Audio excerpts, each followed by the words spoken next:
Hello and welcome to From the Roots Up, where we're building our homestead little by little from the roots up. I am Kristy, and today we are canning pickled okra. Fried okra is delicious, but you can only eat fried okra so often, and we've got so much okra. When okra plants make in the heat, they make a ton. So we're going to have this really super simple recipe that you can use your okra and store it and put it away for later.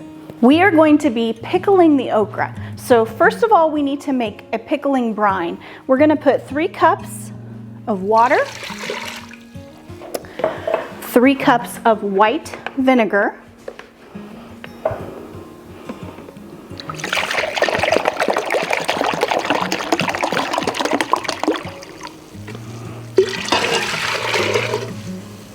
and then 1/3 of a cup of pickling salt. Now, if you don't have pickling salt, any regular non-iodized salt will work.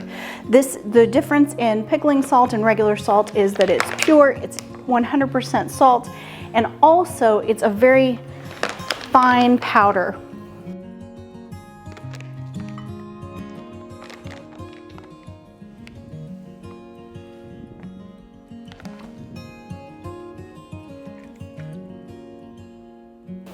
And that's all there is to the brine. We're gonna take it over and we're gonna let it boil a little bit, and then it's ready to go in the jars.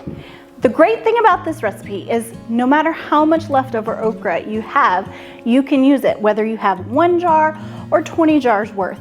It's so easy to do, really super quick, and just get it in the canner. And because we're water bath canning it, it doesn't take all of the huge equipment like the pressure canner and things. It's really, really simple. All you need to do is take 4 cloves of garlic.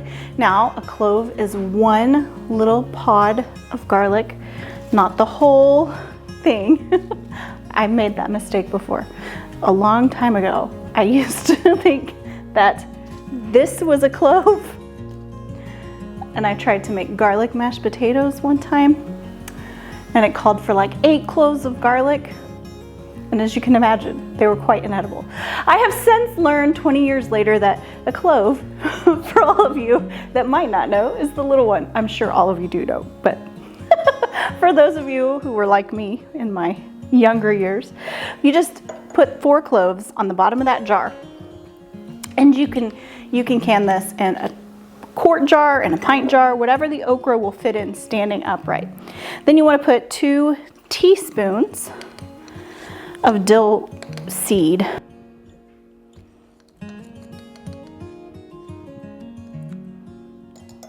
In here. Then, to give it a little kick, 1 hot pepper. Now, to get the hot pepper to infuse a little more, I'm going to cut it in half so it's open in here. And I'm just gonna stick it in there.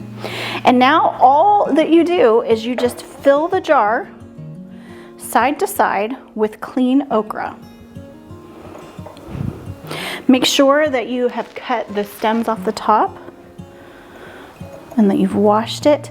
Now, I will say these might look small for okra, but you can get huge okra on your plant, but the bigger it gets, the tougher it gets, and you don't want nasty, tough okra. And okra is one of those things that, like, kind of like the zucchini, you check it in the morning, and then you go out that evening and it's like overgrown. So when you see the okra, if it's close to ready, just snip it off, and you'll get a nice tender pod. I have some of this pink okra too that's been doing really well in my garden. And you just want to fill this little canister side to side with okra. And we want to leave a 1/2 inch headspace here. That's pretty packed, pretty tight.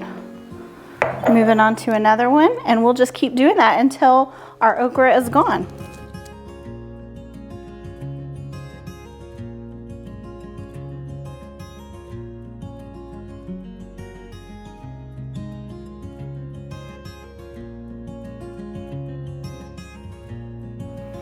All right, now that these jars are packed tight with okra and all the fixins, our brine was boiling, so we took it off the stove, and now we're gonna fill each of these jars with the brine. Now, we wanna leave a 1/2 inch of headspace, which is the space from the top of rim of the jar down to the top of the canning liquid, 1/2 inch. So for us, it's gonna be right above this little lip.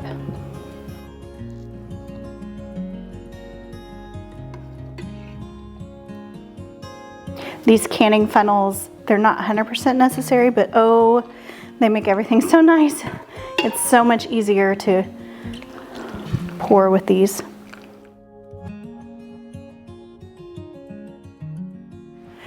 Now, the last thing I want to do before I seal these jars is just to make sure there's no bubbles. So I'm going to stick a knife down in here.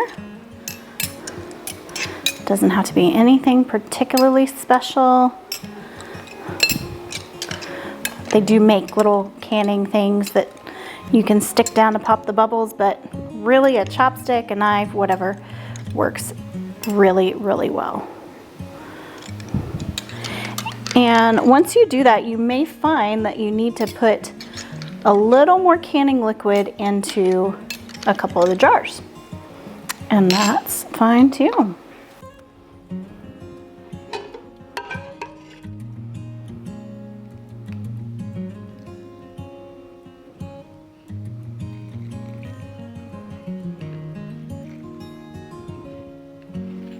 Now the next thing you're going to do is take a fresh clean lid.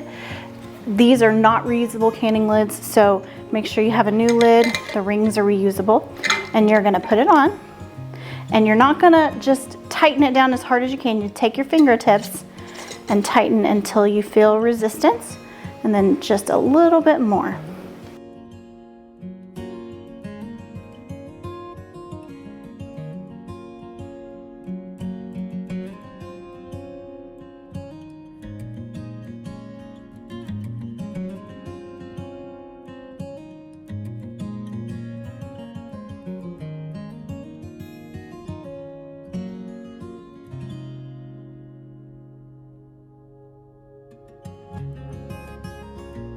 All right, the next thing that we need to do is process the jars in the water bath canner.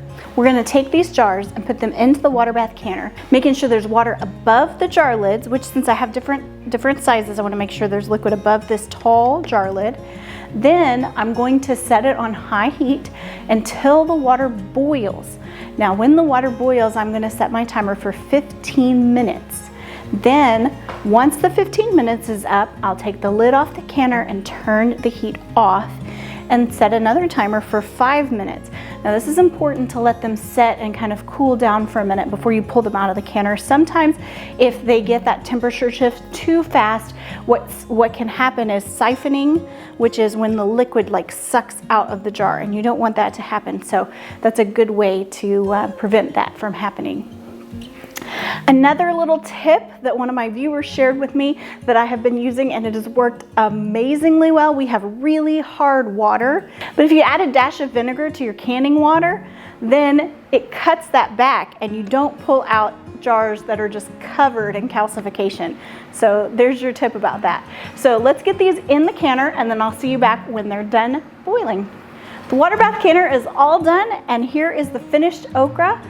All that's left to do is let it cool down and then put it on the pantry shelf. Thank you so much for joining us as we're stocking our pantry in this Every Bit Counts challenge. Be sure to like this video and subscribe so that you can get more updates.